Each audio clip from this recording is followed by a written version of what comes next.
always wanted to be a pediatrician since the age of 5. I had a grandmother that we would attend church every week, and they always had stories about missionaries who went overseas to help people who were sick and hungry.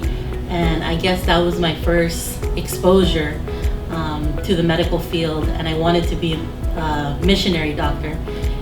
It wasn't until later on that I found out that missionary doctors don't make any money, so I decided I just wanted to be a pediatrician and help kids who were sick. I find the best way to calm an anxious child is to just be calm yourself and reassure them.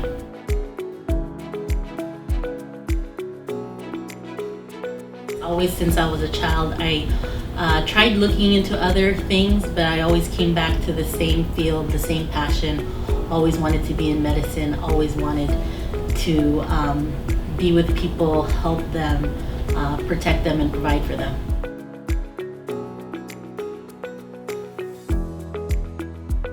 We grow up and we have a lot of good experiences. My childhood was a good experience.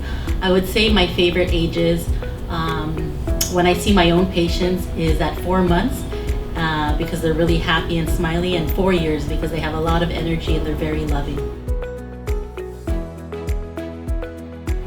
I actually like Muppet Babies. It's kind of like a Sesame Street where they would do make-believe and go on little adventures.